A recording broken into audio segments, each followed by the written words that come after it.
नमस्कार दोस्तों, राम राम। ये पीजीटी का पेपर है, पीजीटी, ठीक है। और केवीएस का पेपर है।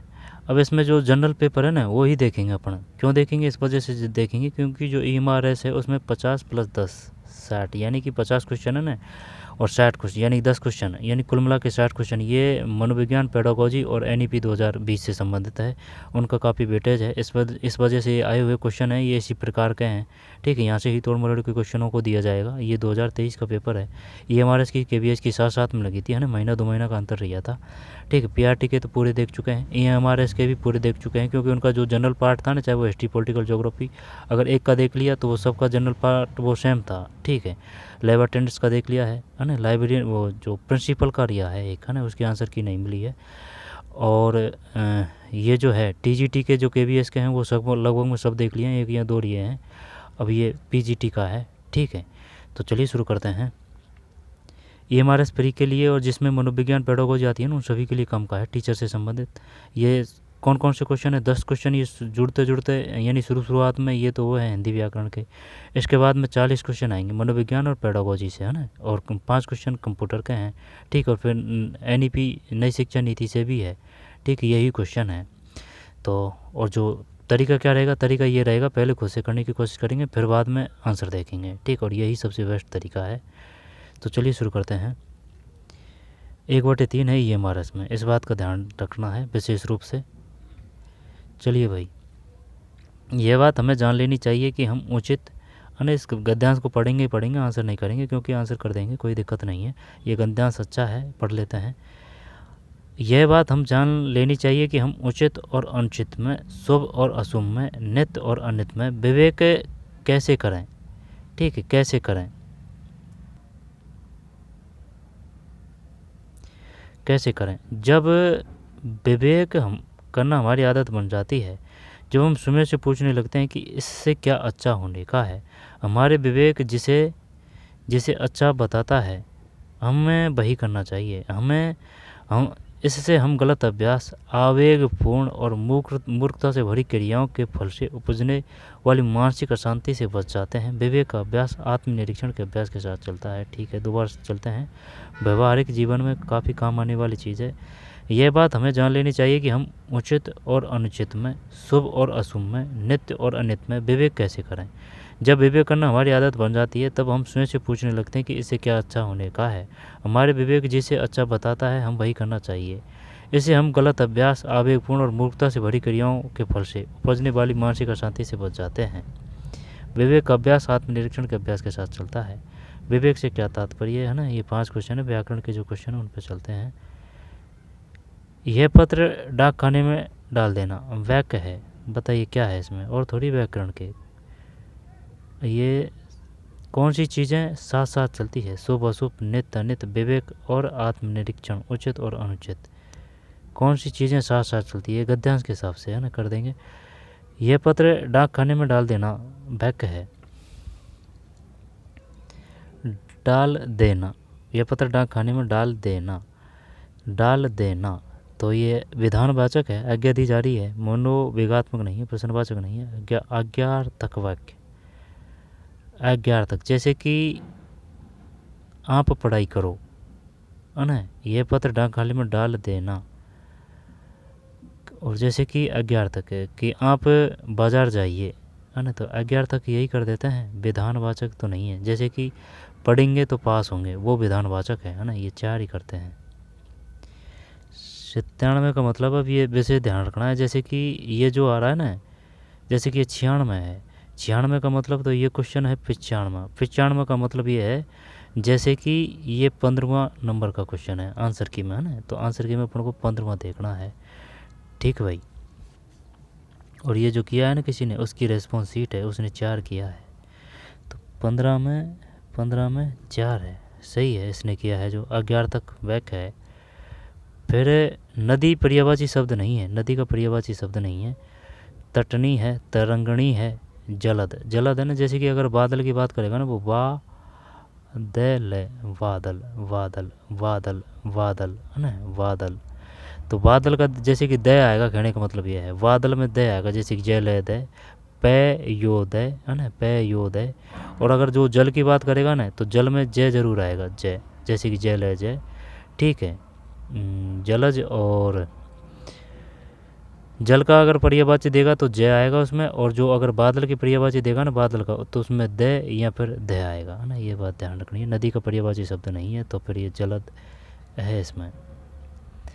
96, 96 मतलब 16,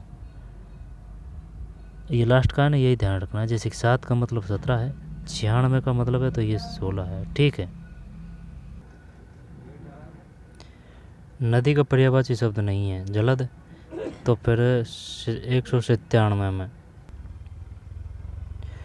देशभक्ति, ठीक है, देशभक्ति। अभी ये वो है जैसे कि तत्पुरुष बाड़ा कि भाई कर्ता ने कर्म को कर्ण से द्वारा संप्रदान के लिए अर्थ में, और अपादान, अपादान अलग होने के अर्थ में, अधिकरण में पर भी संबोधन अरे और वो, और जो संबंधन है संबंध उसका मतलब है काके की रारेरी, काके की रारेरी। तो देशभक्ति समस्त पद का उदाहरण है, क्या करें इसमें, देशभक्ति यानी देश के लिए भक्ति, है ना, तत्पुरुष करते हैं, द्विगु संख्यावाचक है, द्वंद्व माता से पिता से, कर्मधारा कैटेगरी बताता है। जब 17 है इसमें, 17 का मतलब 3 है, ठीक, तत्पुरुष समास।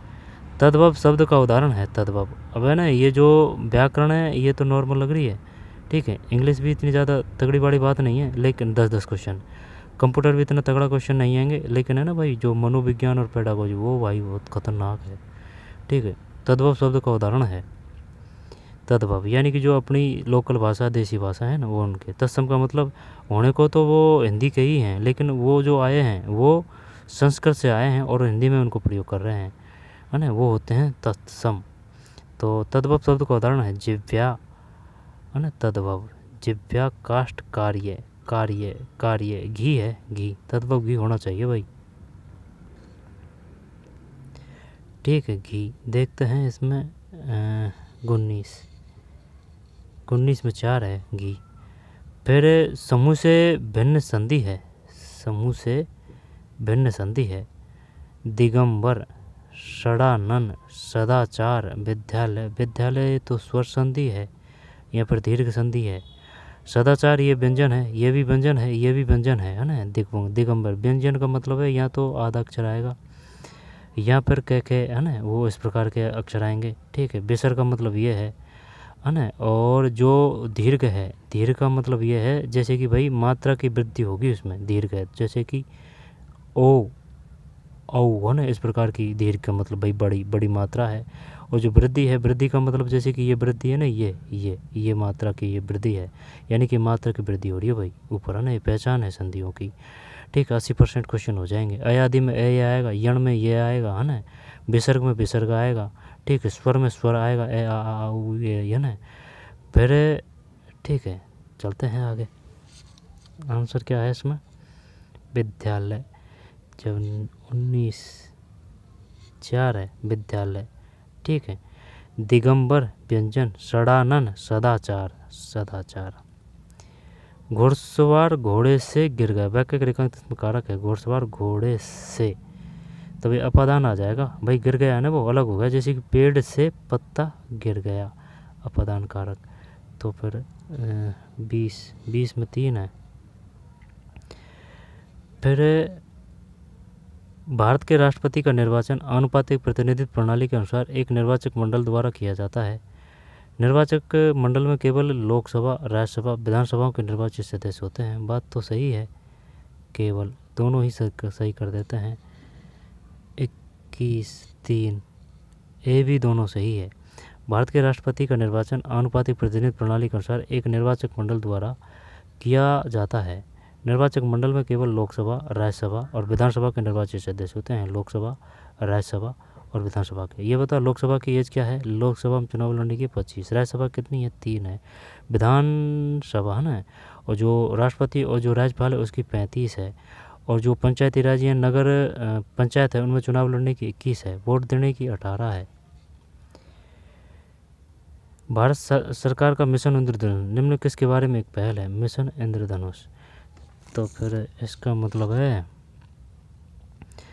साक्षरता कार्यक्रम, सांस्कृतिक विविधता को बढ़ाने का मंच, टीकाकरण, टीकाकरण है ये तो, मिशन इंद्रधनुष टीकाकरण है, आया था उस समय 22 टीकाकरण है, ठीक है, टीकाकरण अभियान है। फिर वॉरेन हेस्टिंग ब्रिटिश संसद में महाभियोग विचारण का सामना करने वाले भारत के पहले गवर्नर जनरल थे। वॉरेन हेस्टिंग्स ब्रिटिश संसद में महाभियोग विचारण का सामना करने वाले भारत के पहले गवर्नर जनरल थे। वॉरेन हेस्टिंग्स को महाभियोग विचारण में बरी कर दिया गया था। देखते हैं, दोनों ही सही लग रहे हैं। 23 3 है, 3 का मतलब ए और बी दोनों सही है। वॉरेन हेस्टिंग्स ब्रिटिश संसद में महाभियोग के विचारण का सामना करने वाले भारत के पहले गवर्नर जनरल थे। वॉरेन हेस्टिंग्स को महाभियोग विचारण में बरी कर दिया। ये जो भी क्वेश्चन आएंगे ना जीके के, सब एनसीईआरटी से आएंगे, ठीक, 6ठी से लेकर 12वीं तक की। निम्नलिखित में से क्या अभ्रक नामक अधात्विक खनिज की विशेषता नहीं है? अधात्विक खनिज की विशेषता नहीं है। यह पतली शीट में विभाजित हो जाती है। आंसर देखते हैं। 24 में 3 है, 24 में 3 का मतलब है ये विशेषता नहीं है। 25 है ना, जब 24 में 3 है, 3 का मतलब ये है विशेषता नहीं है। यह पतली शीट में विभाजित हो जाती है। इसकी पैरा विद्युत डाई इलेक्ट्रिक शक्ति होती है। इसमें विद्युत की खपत कम होती है। यह पतली शीट में विभाजित हो जाती है, ठीक। अभ्रक नामक निम्नलिखित में क्या अभ्रक है ना, वो लाइट के काम में आता है, ये विद्युत का कुछ अलग होता है ना। तो अधात्विक खनिज की विशेषता नहीं है, तो अभ्रक की बात कर रहा है। और जो राजस्थान है ना, वो 80% उत्पादन करता है। जैसे कि एक तो भीलवाड़ा है और एक शायद जयपुर है, ठीक है। तो यह पतली शीट में विभाजित हो जाती है। इसकी पैरा विद्युत डाई इलेक्ट्रिक शक्ति होती है। इसमें विद्युत की खपत कम होती है, विशेषता नहीं है। ये प्रतिरोधी नहीं, प्रतिरोधी होता है, ठीक, कनेक्शन नहीं आता इसमें। 24 में 3 है, तो ये है। यह पतली शीट में विभाजित हो जाती है। इसकी पैरा विद्युत डाई इलेक्ट्रिक शक्ति होती है। इसमें विद्युत की खपत कम होती है। यूरोपीय संघ EU के बारे में कौन सा कथन सही नहीं है? आंसर देखते हैं। 25 में 4 है, कौन सा कथन सही नहीं है? सही नहीं है, तो इसका मतलब ये हो जाएगा, ये नहीं है। यूरोपीय संघ अपने सदस्यों के लिए एकल कॉमन बाजार बनाता है। यूरोपीय संघ EU को नोबेल शांति पुरस्कार प्रदान किया गया है। ब्रिटेन एक जनमत संग्रह के माध्यम से EU से बाहर हुआ था। ब्रिटेन EU को नोबेल शांति। यूरोपीय संघ अपने सदस्यों के लिए एकल कॉमन व्यापार बनाता है। खाद के बारे में निम्न में कौन सा से कथन सही है? यह पौधे अथवा पशु अपशिष्ट के अपघटन से प्राप्त एक जैव पदार्थ है। यह मिट्टी की बनावट में सुधार करता है। यह मिट्टी की जल धारण क्षमता को कम, नहीं, ये गलत है। ए भी बिल्कुल सही है। तो फिर 226 है, 1 है 26 में, ए और बी सही है। फिर पेट्रोलियम के कौन से घटक को सड़क खंडजा बिछाने, ऊपरी परत बिछाने के लिए प्रयोग में लाया जाता है? ये तो वो है ना, कॉक है ना, डामर। 7 में 27 1, ये तो गलत गया भाई। 27 यानी कि 1 का मतलब एक ही है भाई, बिटुमिनस है। पेट्रोलियम के कौन से घटक को सड़क खंडजा बिछाने, ऊपरी परत बिछाने के लिए प्रयोग में लाया जाता है? बिटुमीन। अच्छा, बिटुमीन, एंथ्रासाइट, बिटुमिनी। और ये तो वह है ना, कोयला का प्रकार है, एंथ्रासाइट, बिटुमिनी, लिग्नाइट और पीट। जब ये बिटुमिनी किस प्रकार का है, जैसे कि एंथ्रासाइट फर्स्ट नंबर का है, एंथ्रासाइट बिटुमिनी ये सेकंड नंबर का है। फिर लिग्नाइट थर्ड प्रकार का है, ये लिग्नाइट बीकानेर से मिलता है ना, इंडिया में मिलता है काफ़ी। फिर ये जो चौथा है वो पीट है, वो हल्की क्वालिटी का होता है। पीपा ये उस समय की नहीं आएगा, ये भी नहीं आएगा। निम्न में कौन सा विकल्प अनुपात पहलू को सही रूप से निरूपित करता है? यह स्क्रीन की लंबाई स्क्रीन की ऊंचाई का अनुपात है। पता नहीं भाई, ये क्वेश्चन क्या पूछ रहा है, चल छोड़ते हैं ना, ये रीजनिंग के हैं। चल आगे चलते हैं, कंप्यूटर के क्वेश्चन आएंगे अब। ये गया प्रिंटर 200, हाँ ये 36 से 40, ठीक भाई। निम्न में कौन सी डिवाइस मानव समझ योग अनुदेशों और डाटा को एक ऐसे रूप में परिवर्तित करता है जिसे कंप्यूटर समझ और प्रोसेस कर सकें? Input device, output device. निम्नलिखित में कौन सी डिवाइस मानव समझ योग अनुदेशों और डाटा को एक ऐसे रूप में परिवर्तित करता है जिसे कंप्यूटर समझ और प्रोसेस कर सके। Printer, monitor, input device, output device. Input device निम्न में कौन सी डिवाइस मानव समझ योग्य अनुदेशों और डाटा को एक ऐसे रूप में परिवर्तित करता है जिसे कंप्यूटर समझ और प्रोसेस कर सके? तो ये तो वो हो जाएगा ना, प्रिंटर तो नहीं है, monitor. Input device, output device है। अब जैसे कि कीबोर्ड है, वो कीबोर्ड पर अपना लिखते हैं, है ना, तो इसी प्रकार से कंप्यूटर प्रतिक्रिया करता है। आउटपुट डिवाइस करते हैं। इनमें तो अपन कर ही क्या सकते हैं। 16 में देखते हैं, 16 का मतलब क्या आ जाएगा,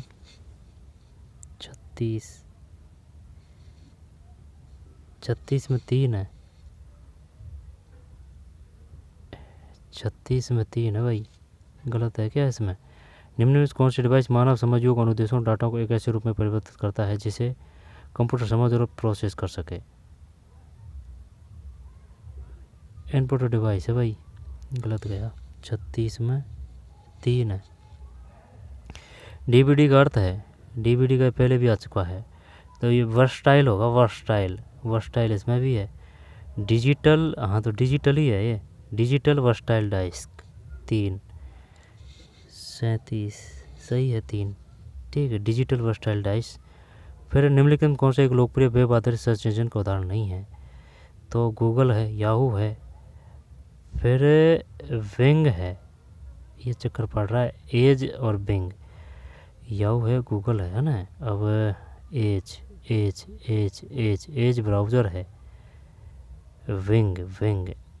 विंग नहीं है शायद, देखते हैं ना। ये जो 18 यानी कि 38 2 है भाई, गलत गया, एज है ये, एज सर्च इंजन का उदाहरण नहीं है, एज नहीं है। बिंग भी है, Yahoo, Google Chrome, opera mini, ये तो जानते हैं अपन, है ना। लिनक्स क्या है, लिनक्स ठीक है, लिनक्स। तो ये बिंग है, बिंग। निम्न में कौन सा एक लोकप्रिय वेब आधारित सर्च इंजन का उदाहरण नहीं है? एज है, याहू है, गूगल है। दोबारा से लेते हैं, ये हटा दिया, है ना, ये हटा दिया, क्यों? 38 में क्या किया था, भूल गए। 38 में 2 एज है, ठीक है, उदाहरण नहीं है एज, जबकि बिंग है। तो बिंग क्या है, बिंग ब्राउज़र है, ऐसे याद कर सकते हैं, जैसे कि बिंग, ठीक है भाई, बिंग है, तो बी से बिंग, बे से ब्राउज़र, ठीक, क्लियर। सर्च इंजन का उदाहरण नहीं है, जबकि एज नहीं है, तो बिंग है, याहू है, गूगल है, ओपेरा मिनी है, लिनक्स भी शायद ब्राउज़र ही है, लिनक्स इंटरनेट। तो सर्च इंजन नहीं है, एज नहीं है, एज ठीक, एज नहीं है, एज। ये क्वेश्चन पहले भी आ चुका है कि एज क्या है, एज। Bing, Yahoo, Google. आगे चलते हैं। यह इस प्रकार का मालवेयर जिसे हम अपने स्मार्टफोन में एक उपयोगी ऐप या गेम के रूप में डाउनलोड करते हैं, किंतु यह हमारे स्मार्टफोन पर नियंत्रण कर लेता है, हमारे डाटा को बर्बाद कर देता है, उसे चुरा लेता है। ट्रोजन है भाई, स्पैम, वायरस, फिशिंग, है ना, ये आ चुका है पहले। ट्रोजन करते हैं, ये जो कौन सा है, 40 में वायरस है, ये तो भाई गलत गया। 40 का मतलब वायरस है, 40 में 1 है, नहीं 40 में 1 नहीं है, 40 है ना जो, तो ये है, अपन को 39 देखना है। 3 है, हाँ सही है, टोर्जन है, ठीक है, टोर्जन ठीक, टोर्जन है आंसर की, गलत देख लिया था, टोर्जन। ये 40 है। निम्न में से कौन सी एक विद्यमान ईमेल आईडी नहीं हो सकती? विद्यमान ईमेल आईडी नहीं होती। @ होता है, फिर ._ 0 से 9, ये होता है, ये नहीं होता भाई, ठीक है। डॉट तो होता है, एक डॉट तो होता है, @ भी होता है, डॉट भी होता है, ठीक, @.com। ये अंडरस्कोर नहीं होता। देखते हैं 3 है क्या 40 में, 40 में 1 ईमेल आईडी नहीं हो सकती, ईमेल आईडी नहीं हो सकती, 40 में 1, ये @ तो होता है, लेकिन ये ऊपर बिंदी भी लग रही है, इसमें डॉट होता है, अंडरस्कोर होता है भाई, अंडरस्कोर ये है अंडरस्कोर, और डिजिटल होता है। दोबारा से देखते हैं, ये अगर जैसे कि @ के ऊपर अगर ये नहीं होता ना तो फिर ये सही थी बात। एक ईमेल आईडी नहीं हो सकती, तो 1 है इसमें, ये जो है 40 में 1 है, @gmail.com, ये 1 है इसमें। आगे चलते हैं, विद्यालय में अभिभावक शिक्षक संघ की क्या भूमिका है? अब बताइए, अब आ रहे हैं क्वेश्चन, ये 40 क्वेश्चन है। अब विद्यालय के कार्यकलाप का नियमित अनुवीक्षण, विद्यालय और समुदाय के मध्य सेतु का अभिभावक शिक्षक संघ की क्या भूमिका है? विद्यालय के प्राचार्य को सहयोग प्रदान करना, सहपाठशाला कार्यक्रम में बालकों का मार्गदर्शन, विद्यालय के कार्यकलाप का नियमित अनुवीक्षण, विद्यालय के कार्यकलाप का नियमित अनुवीक्षण, विद्यालय और समुदाय के मध्य सेतु का कार्य करना। सेतु का कार्य का तो विद्यार्थी करता है।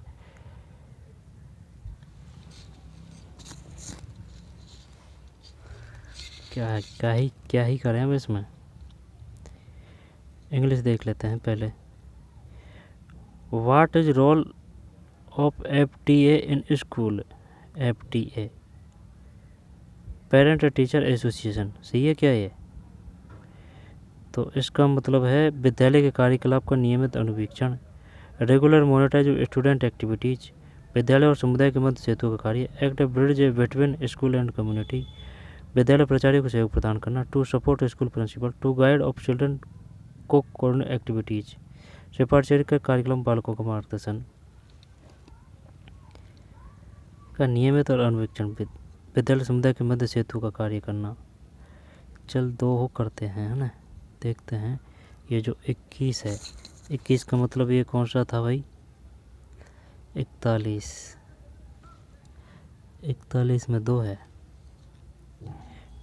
ठीक, 41 में 2 है, विद्यालय और समुदाय के मध्य सेतु का कार्य करना।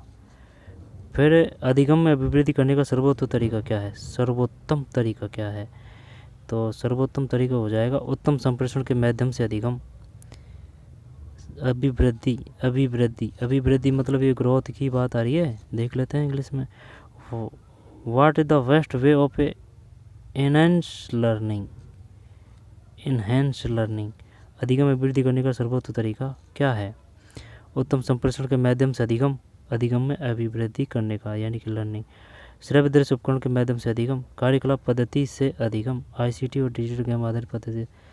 तो श्रव्य दृश्य क्या ये कर दें? ICT डिजिटल गेम आधारित पद्धति से अधिगम, कार्यकलाप पद्धति से अधिगम, कार्यकलाप का मतलब है थ्रोट एक्टिविटी मेथड, एक्टिविटीज करते हैं भैया ना, सबसे बड़ी एक्टिविटीज होती है। 22 मतलब 42 में 4 ये यार, ICT और डिजिटल गेम आधारित पद्धति थे, सही है। वो एक्टिविटीज आगे ये 3 कर दिया था। अधिगम के आकलन का क्या प्रयोजन है? अधिगम के आकलन का क्या प्रयोजन है? तो इसका मतलब है, ये पहले भी आया था, पहले भी गलत हुआ था ये, अब भी शायद। देखते हैं अधिगम के आकलन, what the purpose of A assessment of A learning, assessment, अधिगम के आकलन का क्या प्रयोजन है? विभिन्न विषयों में बालकों की क्षमता के संवर्धन में निर्णय लेना, अधिगम और अन्य दिगम गैप का प्रमाण प्राप्त करना ताकि बालकों में सुधार हो सके। नहीं, ये तो नहीं आएगा। अधिगम के परिणाम का मापन, अधिगम के आकलन, अगली कक्षा में प्रमोट करना, ये नहीं है। विभिन्न विषयों में बालक क्षमता के संबंध में निर्णय, ये 1 करते हैं भाई। ये जो है कौन सा? 23 मतलब 43 है, 3 है, 23 मतलब 3 है यार, 23, 24 है ना, 24 मतलब 44 और 43 में 3 है भाई।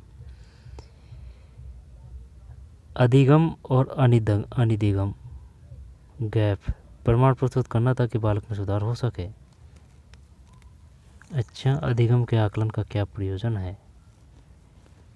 अधिगम और अनधिगम, provide the evidence of evidence of learning and gap to improve. 3 है भाई इसमें, है ना, गलत गया।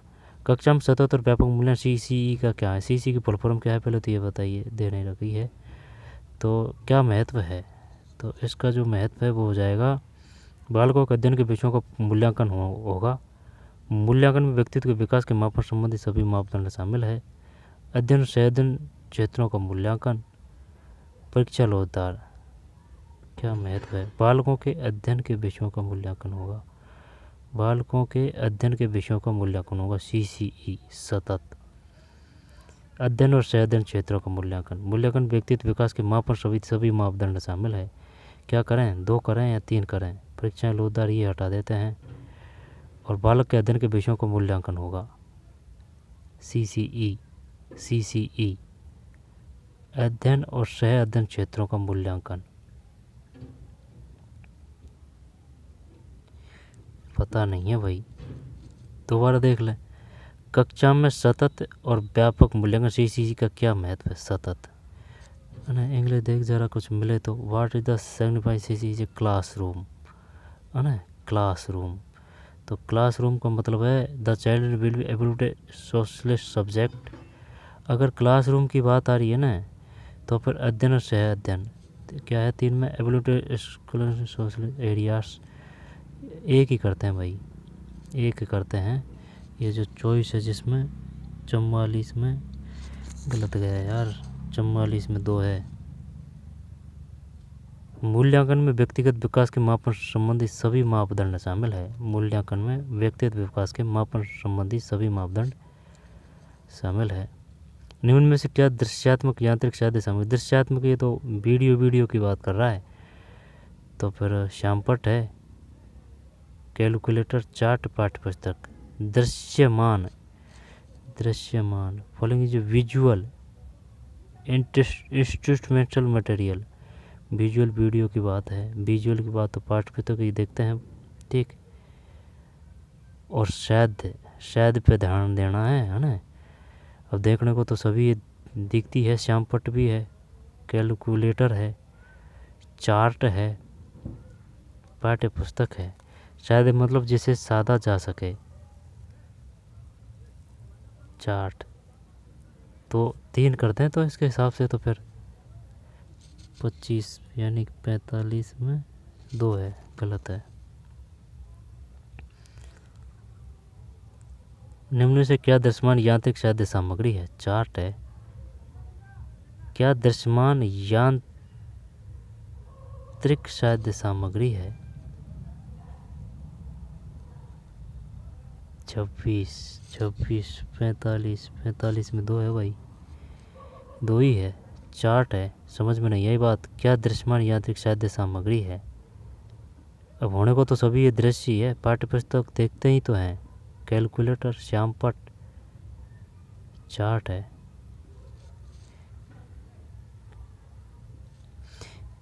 KVS है भाई है।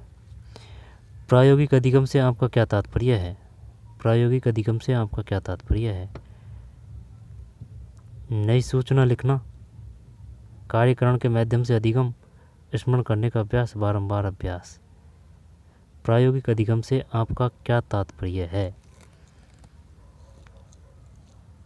प्रायोगिक अधिगम से आपका क्या तात्पर्य? प्रायोगिक अधिगम से, 1 मिनट, प्रायोगिक, व्हाट डू यू मीन से एक्सपेरिमेंटल लर्निंग? ये तो सही जाना चाहिए, एक्सपेरिमेंटल। नई सूचना लिखना, कार्यकरण के माध्यम से अधिगम, स्मरण करने का कार्य, बारंबार अभ्यास। एक्सपेरिमेंटल लर्निंग, बार बार अभ्यास, यही करते हैं भाई। 4 करते हैं, 26 2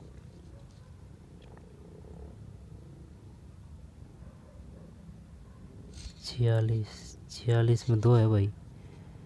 कार्यकरण के माध्यम से अधिगम, लर्निंग बाय डूइंग, सही है। Experimental learning by doing, act of मॉर्मोजाइज, फ्रिक्वेंटल डर्लिंग, है ना, 2 है। लर्निंग बाय डूइंग, कार्यकरण के माध्यम से अधिगम। निम्नलिखित में किससे अधिगम प्रभावित होता है? किससे अधिगम प्रभावित होता है? तो फिर अध्यापक का व्यक्तित्व प्राचार्य की गतिशीलता, विद्यालय का परिवेश, समकक्षीय दबाव। निम्नलिखित किससे अधिगम प्रभावित होता है? निम्नलिखित किससे अध्यापक का व्यक्तित्व, प्राचार्य की गतिशीलता, है ना, विद्यालय का परिवेश, समकक्षीय दबाव। ये दबाव तो कुछ प्रभावित होता है। देखो मार दिया यार इसने, एक भी क्वेश्चन सही नहीं जा रहा। Which one of the following factor affecting learning, PGT का है पेपर, है ना, PGT. Which one of the following factor affect, which one of the following factor affect learning, किससे अधिगम प्रभावित होता है? अध्यापक के व्यक्तित्व से भी होता है, प्राचार्य की गतिशीलता, इससे तो कोई लेना देना नहीं है। विद्यालय का परिवेश, माहौल का भी प्रभाव पड़ता है। समकक्षीय दबाव, सभी चीज़ों को प्रभाव पड़ता है। अब एक क्या करें, अभी होने को तो ये सब सही है ये, तो फिर ये सबसे बेस्ट लग रहा है, अध्यापक का व्यक्तित्व। देखते हैं दिखाने क्या है इसमें, एक में, यानी कि 47 में एक ही है भाई, ये तो सही गया, अध्यापक का व्यक्तित्व। ठीक, 1/3 नेगेटिव है। निम्नलिखित विद्यालय में बेहतर अधिगम परिवेश का सृजन होगा? कक्षा, पुस्तकालय, डिजिटल लैब, खेल का मैदान। अब बेहतर अधिगम परिवेश का सृजन होगा ना, तो ये तो खेल का मैदान होना चाहिए। निम्नलिखित विद्यालय में बेहतर अधिगम परिवेश का सृजन होगा।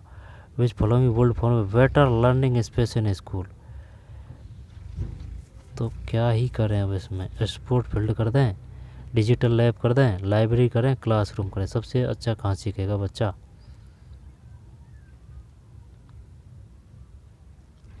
खेल का मैदान करते हैं, चल देखी जाएगी, हो जाएगा। गलत होगा तो 28 में, 48 में 3 है। डिजिटल लैब है भाई, डिजिटल लैब है। अगर डिजिटल लैब नहीं होता ना तो खेल का मैदान होता। अगर ये दोनों नहीं होता ना तो फिर पुस्तकालय और कक्षा में स्कूल। अब होने को तो ये सब सही है, चारों के चारों, लेकिन सबसे बेस्ट आंसर है जो ये है, बेहतर अधिगम परिवेश का सृजन होगा, डिजिटल लैब। डिजिटल लैब संज्ञानात्मक अधिगम है, तो ज्ञान की बात आ रही है, तो फिर मस्तिष्क के कार्यकलाप को अधिकतम स्तर तक बढ़ाना, सामूहिक भावनाओं का प्रतिबंधित, विषय से संबंधित इंटरनेट संवर्धन, संचलन पेशी, मोटर मसल की सक्रिय शैली। संज्ञानात्मक दिमाग है ना, मस्तिष्क के कार्यक्रम अधिकतम स्तर तक। चल 3 करते हैं, तो 49 है ये, सही है।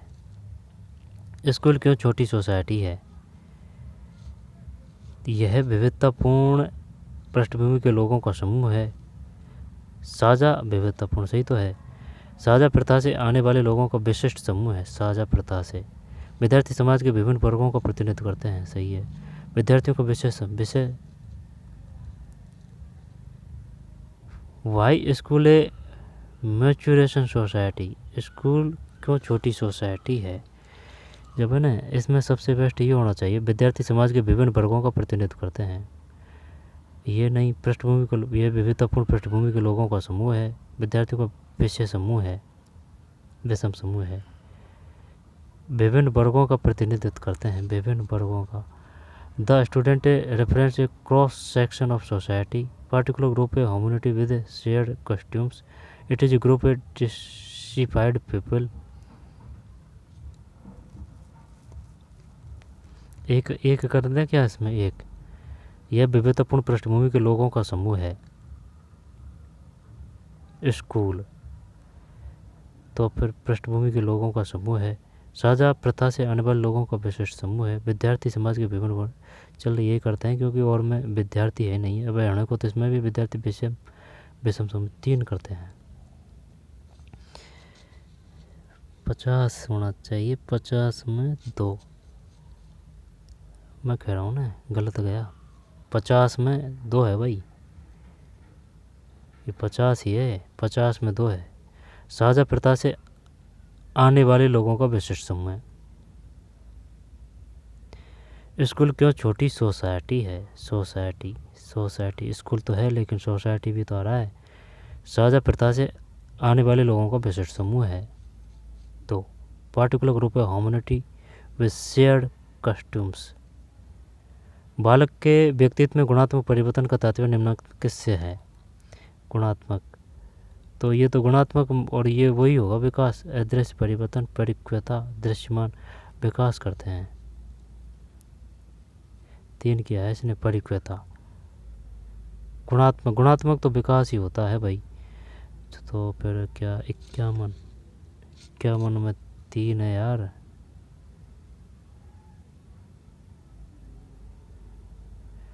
The qualitative change in the personality of child refer to. The qualitative change in personality of child refer to. और मार दिया यहाँ है ना, ये देखिए अपनी गलती नहीं है इसमें। ये जो विकास है ना यहाँ विकास का मतलब ग्रोथ से है। आई बात समझ में? यहाँ ग्रोथ से है विकास का मतलब। इंग्लिश भी देख लेनी चाहिए भाई, क्योंकि जो ये इस प्रकार के जो क्वेश्चन होते हैं ना, इसका एक से अनेक अर्थ होते हैं। विकास भी होता है, वो डेवलपमेंट वो अलग है, ये ग्रोथ के रूप में, तो ये तो बिल्कुल नहीं होगा। फिर अदृश्य परिवर्तन, परिक्वता, तो फिर यही है गुणात्मक परिवर्तन निम्नलिखित से। मैच्योरिटी है फिर वही है। आगे चलते हैं।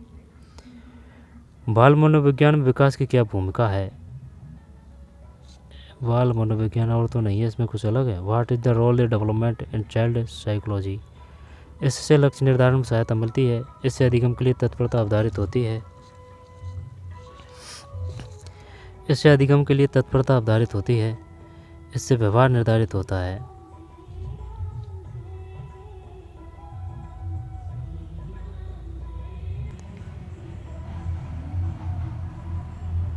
बाल मनोविज्ञान विकास की क्या भूमिका है? बाल मनोविज्ञान विकास की क्या भूमिका है, बता क्या करें इसमें। इससे लक्ष्य निर्धारण में सहायता मिलती है। इससे अधिगम के लिए तत्परता अवधारित होती है। इससे अधिगम के लिए बाल मनोविज्ञान में विकास की, अब देख लेते हैं विकास क्या है। डेवलपमेंट ही है भाई। इससे अधिगम के लिए तत्परता अवधारित होती है। इससे व्यवहार निर्धारित होता है। इसमें स्मृति पर बल दिया जाता है। इससे लक्ष्य निर्धारण में सहायता मिलती है। अधिगम के लिए तत्परता अवधारित होती है। क्या भूमिका है मनोविज्ञान विकास की, तो करते हैं 32 का मतलब 52,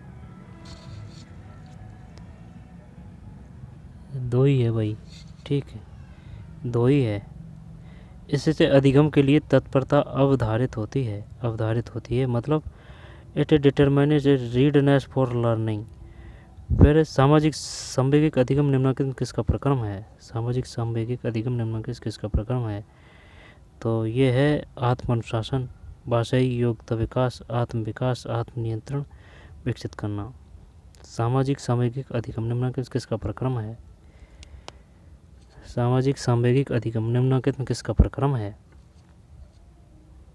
सामाजिक सामयिक अधिगम निम्नलिखित किसका प्रक्रम है? सामयिक है ना, तो फिर देख लेते हैं जरा सा। The social emotional learning the process. Social emotional, आत्म अनुशासन, भाषाई युक्त विकास, आत्म विकास, आत्म नियंत्रण विकसित करना।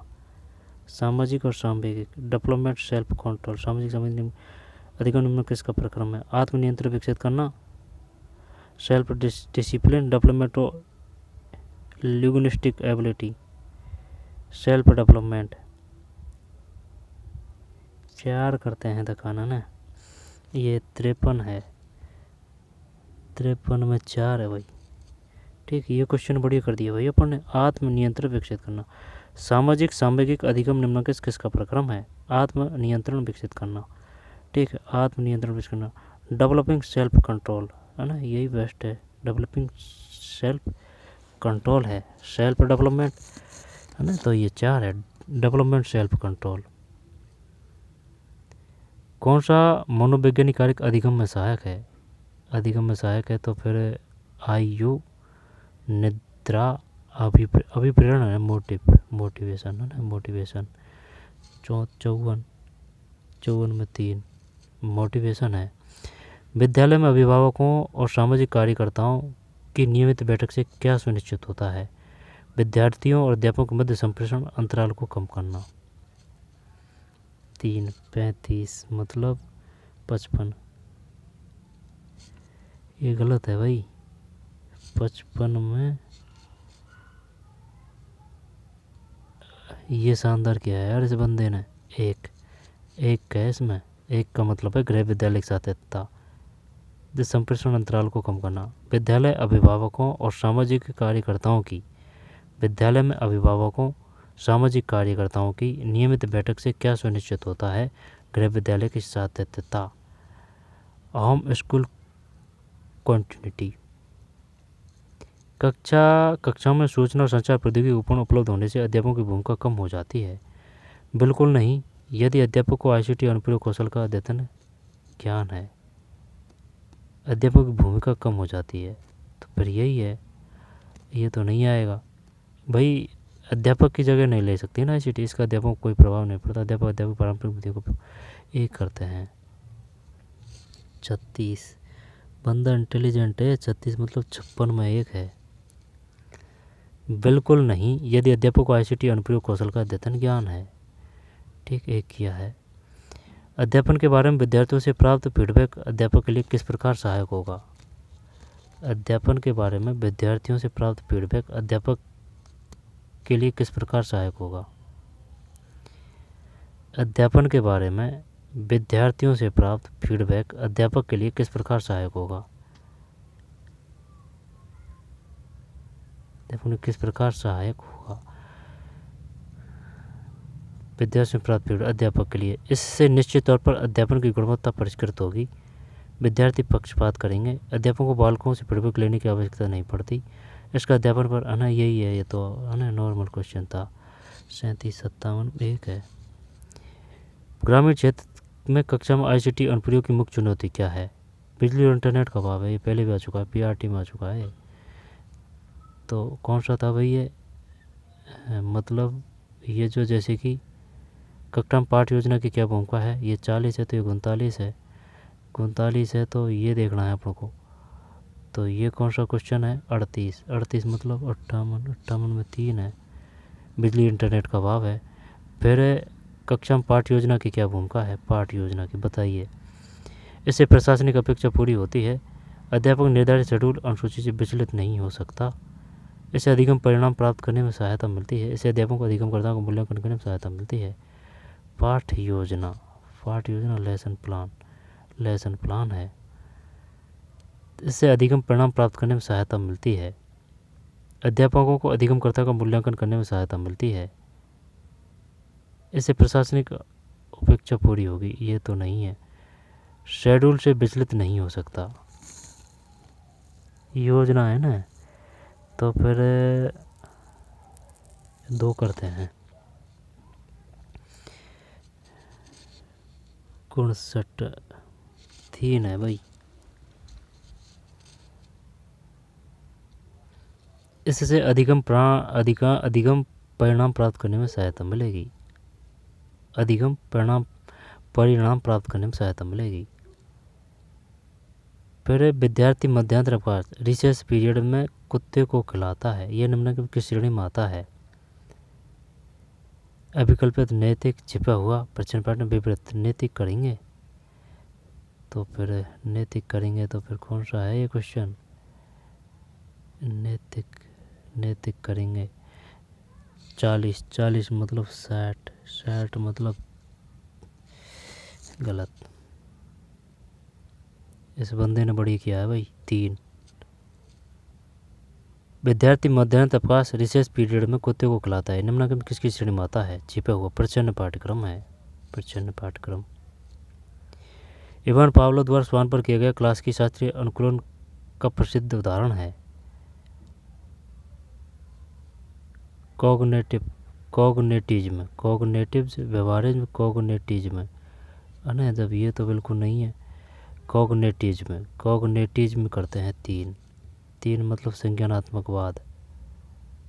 शास्त्रीय आ रहा है ना, जब फिर क्या ही दिक्कत है क्लासिक में शास्त्रीय। कॉग्निटिव भी करते हैं।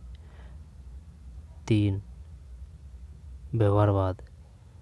पावलोव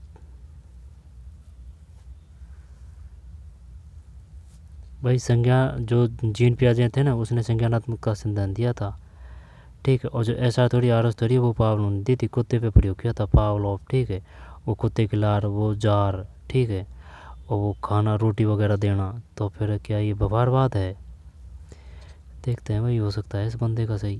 241 मतलब 61 में सही है भाई, व्यवहारवाद है, व्यवहारवाद।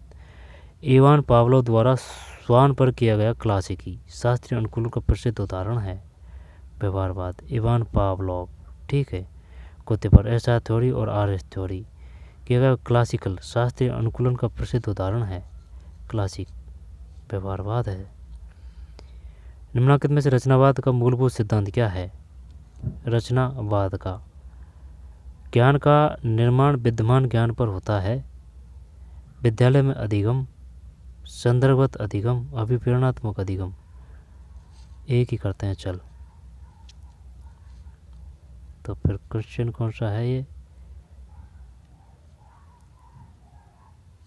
42-62 एक। ज्ञान का निर्माण विद्यमान ज्ञान पर होता है। फिर वार्षिक शिक्षण योजना से निम्नलिखित क्या सुनिश्चित होगा? प्रभावी कक्षा से व्यवहार, हितकारी अध्यापन, अधिगम परिणाम की प्राप्ति, यूनिट प्लान को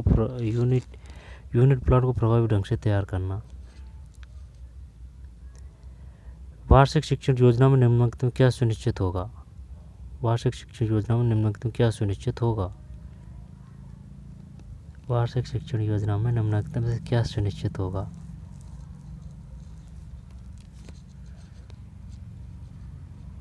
the annual instruction plan world ensure. वार्षिक शिक्षण योजना से निम्नलिखित में क्या सुनिश्चित होगा? प्रभावी कक्षा से व्यवहार, इफेक्टिव क्लासरूम ट्रांजिशन, वार्षिक की बात कर रहा है। हितकारी अध्यापन, वोलसम टीचिंग, अधिगम परिणाम की प्राप्ति, complement of learning outcomes, unit plot को प्रभावी ढंग से तैयार करना, प्रोफेशनल यूनिट प्लान इफेक्टिविटी। वार्षिक क्या सुनिश्चित होगा? प्रभावी कक्षा से व्यवहार, हितकारी अध्यापन, अधिगम परिणाम की प्राप्ति। वार्षिक शिक्षण योजना से यूनिट प्लान को प्रभावी ढंग से तैयार करना, अधिगम परिणाम। वार्षिक शिक्षण योजना से, वार्षिक शिक्षण योजना, द एनुअल इंस्ट्रक्शन प्लान। 3 करते हैं। 43-63 2 है भाई। हितकारी अध्यापन है। वार्षिक शिक्षण योजना में निम्न क्या सुनिश्चित होगा? हितकारी अध्यापन, हितकारी अध्यापन। फिर निम्नलिखित में क्या आशायित अधिगम परिणाम प्राप्त करने का साधन है? मतलब the following is a tool to achieve a intended learning outcomes, intended learning outcomes. आशायित अधिगम परिणाम प्राप्त करने का साधन है वार्षिक योजना, यूनिट प्लान। आशायित पाठ योजना, दृश्य उपकरण। आशायित अधिगम परिणाम करने का साधन यानी कि सबसे बेस्ट किससे करेंगे? Achieve intend learning outcomes. दृश्य श्रव्य उपकरण करते हैं भाई, है ना। क्या मानता है ये? जैसे कि ये कौन सा है? 44-64 3।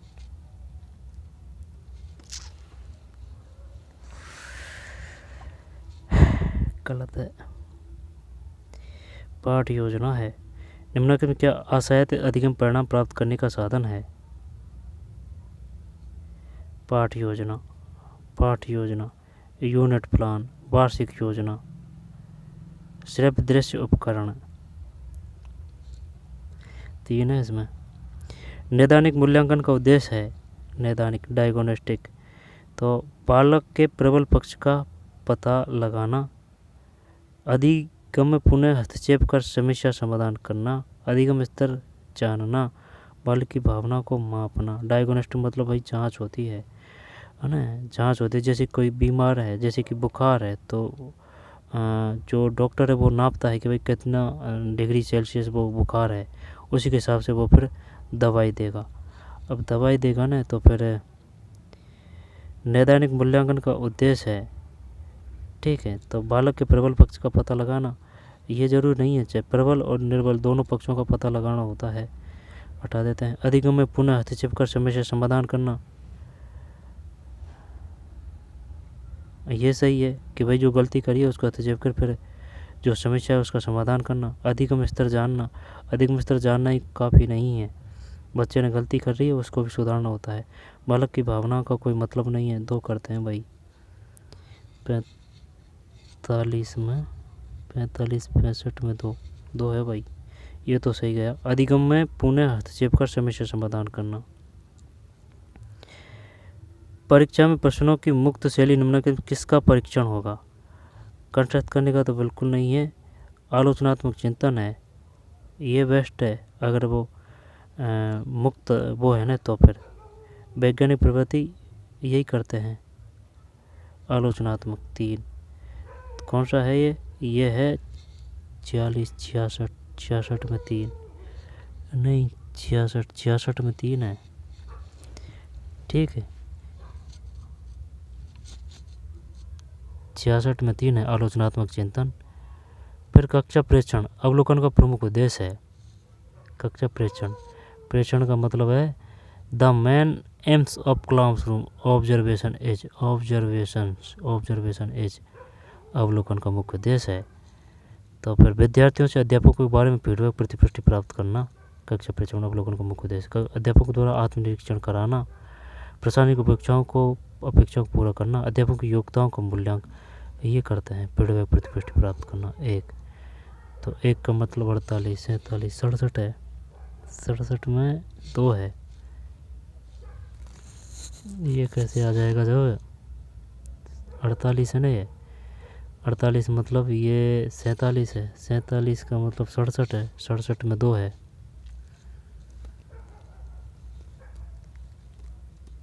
आत्मनिरीक्षण करना है, ये तो कुछ पल्ले नहीं पड़ी बात।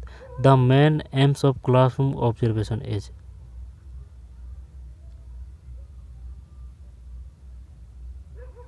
आत्मनिरीक्षण कराना, सही है, चल मान लेते हैं 2 ही है।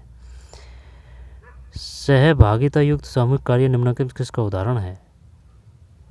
विविध चिंतन, कार्यकलाप आधारित अधिगम, सहभागिता युक्त, रचनात्मक अधिगम, संज्ञानात्मक अधिगम, सहभागिता। Collaborative group work is example of collaborative, collaborative क्या होता है भाई? ग्रुप वर्क है ना, ग्रुप वर्क को देख लेते हैं अपन। तो विविध चिंतन किसका उदाहरण है? यहाँ पर कार्यकलाप आधारित अधिगम है, रचनात्मक अधिगम है, सहभागिता युक्त सामूहिक कार्य, सहभागिता, विविध चिंतन इसको तो हटा देते हैं, सहभागिता युक्त सामूहिक कार्य है ना। तो फिर संज्ञानात्मक अधिगम, रचनात्मक अधिगम, कार्यकलाप आधारित अधिगम। देखते हैं कौन सा है वैसे। Active based learning, constructive learning, cognitive learning. Collaborating group work is example of collaborating, सहभागिता युक्त। चल 2 करते हैं भाई, ये बंदे ने किया गलत जाएगा तो भाई देखते हैं कौन सा है ये। 48 68 में 3 है, 68 में 3 है रचनात्मक अधिगम। कार्यकलाप आधारित अधिगम ये नहीं है, रचनात्मक अधिगम है। सहभागिता युक्त सामूहिक कार्य निम्नलिखित किसका उदाहरण है? रचनात्मक अधिगम है, रचनात्मक अधिगम है। कॉन्स्ट्रक्टिव लर्निंग, बालक के प्रायोगिक अनुभव में निम्नलिखित किसकी अभिवृद्धि होगी? तो फिर प्रायोगिक अनुभव से, तो इसमें अधिगम की, चिंतन की, अनुभव की, अभिरुचि की, प्रायोगिक अनुभव से अधिगम की कर दें क्या? तो इसमें लर्निंग, थिंकिंग, फीलिंग, इंटरेस्ट नहीं, प्रैक्टिकल की बात है भाई। अगर प्रैक्टिकल की बात है ना तो फिर लर्निंग ही बढ़ेगी। एक करते हैं, कौन सा है क्वेश्चन? क्वेश्चन आईडी दे नहीं रखी है इन्होंने। 49 का मतलब है 69 2।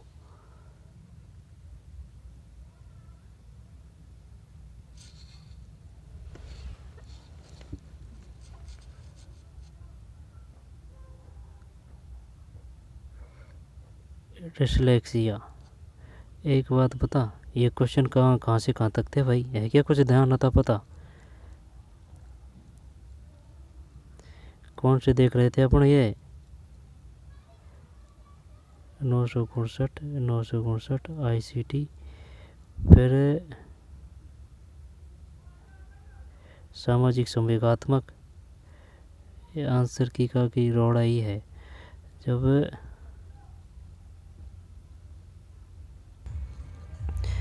नीचा से चलते हैं ना, स्कूली शिक्षा का संशोधित प्रतिरूप है ये 5 3 3 4, इसमें कोई दिक्कत नहीं है। 5 3 3 4 यानी कि 1 से 5 है। बाल वाटिका वगैरह ये है ना, इसमें 2 क्लास है, ठीक है, पहली और दूसरी, ठीक, छठी से लेकर 8वीं तक, यानी कि 3 से 8 एज रहेगी इसमें, ये 5 में। और ये जो 3 है इसका मतलब है 9 10 11, ठीक है, फिर 12 13 14, ठीक है, ये जो 3 है, और इसका मतलब है 9 से 12, ठीक भाई, 9 से 12, और 3 से 18 है एज। 5 3 3 4, जब ये सही है, इसमें जो है कौन सा, 80 में 2 है। फिर 80 के बाद में ध्यान रखना क्वेश्चनों का ना, 80 के बाद में निम्नलिखित में से किस समिति आयोग ने 6 से 14 वर्ष तक के बालकों की निःशुल्क शिक्षा के सार्वभौमिकरण की सिफारिश की थी? तो ये तो कोठारी आयोग ही है। निम्नलिखित समिति आयोग ने 6 से 14 वर्ष तक के बालकों की निःशुल्क शिक्षा के सार्वभौमिकरण की सिफारिश की थी? कोठारी आयोग, शेडलर आयोग, सोजन टार्टोक समिति। जब 80 के बाद में 79 में 3, ठीक है, 79 में 3 सोर्जेंट समिति है, सोर्जेंट समिति 6 से 14 वर्ष तक के बालकों को निःशुल्क शिक्षा के सार्वभौमिकरण की सिफारिश की थी, सोर्जेंट समिति। फिर स्कूल द्वारा सोशल सर्विस लिंक का आयोजन किए जाने के पश्चात उन्हें किस में सहायता मिलती है? तो इसका मतलब है 78, है ना, क्वेश्चन 78 है ये। तो 78 में एक है, समुदाय को विद्यालय के और अधिक समीप लाना। फिर विद्यालय संगठन का महत्वपूर्ण सिद्धांत क्या होना चाहिए? लचीले में बाल केंद्रित ही होना चाहिए सबसे पहले। 78 में 3 है बाल केंद्रित सिद्धांत। फिर महान स्कूल नेता निम्नलिखित में कौन सा गुण होना चाहिए? समालोचनात्मक, सत्यनिष्ठा, ईमानदारी, समयनिष्ठता। इसको महान स्कूल नेता में 78 के बाद में 77 में 3 है, समालोचनात्मक चिंतन। 77 तो गया, ये 76 है, 76 में 3 है, ठीक है, समालोचनात्मक चिंतन। इसके बाद में अध्यापक में सुधारने के लिए निम्नलिखित किस प्रकार का नेतृत्व उपयुक्त है? सुधार लाने के लिए, अध्यापक में सुधार लाने के लिए प्रशासनिक नेतृत्व, अनुदेशनात्मक नेतृत्व, नौकरशाही। तो प्रबंध नेतृत्व। आंसर देख लेते हैं, ये कौन सा है? 56। तो इसका मतलब है 56 है ना, ये 56 का मतलब है, तो ये 55 है। 55 मतलब 75 में 1 है। अनुदेशात्मक नेतृत्व, अध्यापकों को सुधार लाने के लिए निम्न किस प्रकार का नेतृत्व उपयुक्त है? अनुदेशात्मक नेतृत्व। मनोदशा कदाचित परिवर्तन निम्न किसके निरूपित करता है? जब 55 74 3 मानसिक स्वास्थ्य की समस्या। मनोदशा कदाचित परिवर्तन निम्न किससे निरूपित करता है? मानसिक स्वास्थ्य की समस्या। फिर बालक की अल्पदृष्टि निम्न किसकी श्रेणी में आती है? मानसिक दिव्यांगता, सेंसर डिसेबिलिटी, संवेदी दिव्यांगता। 73 में 4 है, संवेदी दिव्यांगता, ठीक है, संवेदी दिव्यांगता। फिर बेचैनी हटी बालकों के व्यवहार करने में बड़ी चुनौती निम्नलिखित में से क्या है? जो 72 में 3 है, व्यवसायिक परामर्शदाताओं का अभाव, ठीक है, व्यवसायिक परामर्शदाताओं का अभाव। बेचैन हटी बालकों के व्यवहार करने में बड़ी चुनौती निम्न में क्या है? व्यवसायिक परामर्शदाताओं का अभाव। इसके बाद में डिसलेक्सिया, तो ये तो उससे है, बोलने से है, अधिगम अक्षमता। अधिगम अक्षमता, अधिगम अक्षमता जब 61 में, ये 71 में 2 है, अधिगम अक्षमता है। अधिगम अक्षमता डिसलेक्सिया, डिस्कैल्कुलिक लिखने से, ग्राफिया लिखने से है। अधिगम अक्षमता, अधिगम अक्षमता। फिर समावेशी शिक्षा है, लिंग जाति पद निश्चितता ध्यान रखे बिना सभी बालकों के लिए। दिव्यांगजन के लिए विशेष शिक्षा, ये एक करते हैं भाई, तो इसका मतलब 70 है, 70 में 2 है, ठीक है, 2 है।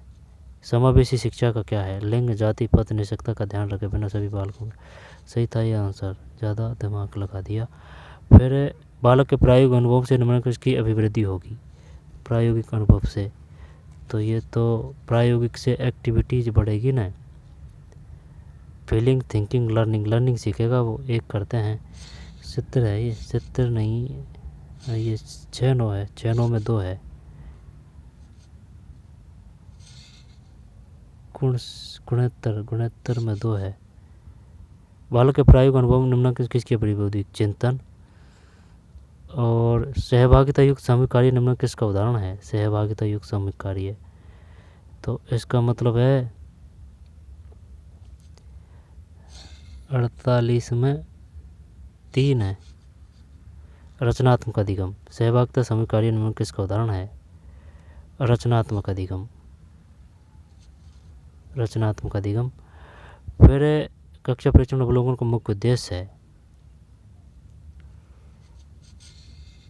67 में 2,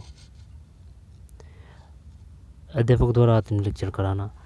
चलिए तो मिलते हैं कोई और वीडियो में ना, ये आंसर की ने दिमाग ख़राब कर रखा है, तो मिलते हैं कोई और वीडियो में, धन्यवाद।